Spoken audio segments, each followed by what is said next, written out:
करे भाई विराट मीना।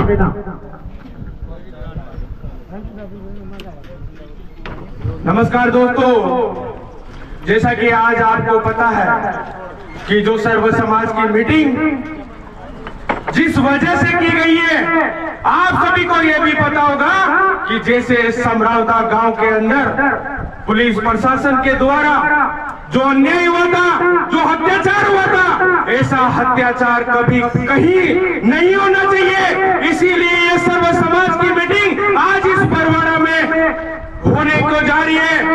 मैं सबसे पहले इस चौथ माता जी के प्रांगण में हम ये मीटिंग को सुचारू रूप से कर रहे हैं, तो सबसे पहले चौथ माता जी का जयकारा बुलवाऊंगा।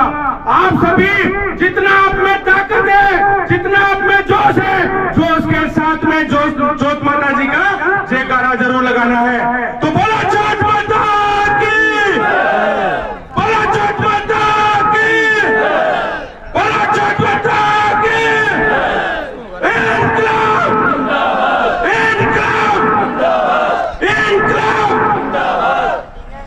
दोस्तों, जैसा कि आप सभी को पता होगा कि पिछले 13 नवंबर को इलेक्शन का टाइम था। इलेक्शन के समय में एक्चुअल में समरावता गांव की थोड़ी मैं घटना बताना चाहूंगा आप सभी को। समरावता गांव की जो मांगे थी, उन मांगों को लेकर वो बहिष्कार कर रहे थे। दोस्तों मेरा कहने का मतलब मैं ये कोई कहानी नहीं सुना रहा। मेरा कहने का मतलब ये है कि आज ये समरावता गांव के साथ में हुआ है, कल ये आपके गांव के साथ में भी हो सकता है। मैं आप सभी को ये कहना चाहूंगा कि जो किसानों की मांगों को उठाने वाले नरेश मीणा जी के साथ में हुआ है, कल ये आपके साथ में भी हो सकता है। क्योंकि जैसा कि आप सभी को पता है, समरावता गांव को जिस हिसाब से उनकी परेशानियां चल रही थी, क्योंकि मीडिया के माध्यम से उनकी परेशानियों को किसी ने नहीं दिखाया। दोस्तों जैसे ही जो एसडीएम अमित चौधरी थे, उनको थप्पड़ पड़ी, सभी मीडिया ने सिर्फ ये दिखाया है कि नरेश मीणा जी ने एसडीएम को थप्पड़ मार दी, लेकिन उसके पीछे का कारण किसी ने नहीं दिखाया।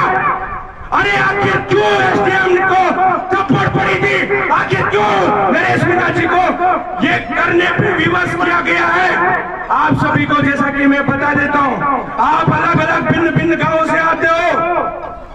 दोस्तों आप सभी के गांव में बहुत सारी प्रॉब्लम्स होती है, बहुत सारी ऐसी परेशानियां, जिन परेशानियों को आप मेंबर के पास, आप सरपंच के पास, आप एमपी के पास, आप एमएलए के पास बार बार चक्कर काटते रहते हो। आप अपना हक मांगने के लिए बार बार चक्कर उन्हीं नेताओं के पीछे पड़ते हो जिन नेताओं को आपने चुना है। क्योंकि आप सभी में वो ताकत है, आप सभी में वो शक्ति है, जो शक्ति एक सरकार बना सकती है, जो शक्ति एक एमएलए एमपी चुनती है, आप सभी के अंदर वो शक्ति है। लेकिन आखिर क्या होता है, जब आप किसी को एमपी बना देते हो, आप किसी को एमएलए बना देते हो, आप किसी को सरपंच बना देते हो, वो बनने के बाद में से घूमता है दोस्तों जैसे कि आपको जानता पहचानता ही नहीं है।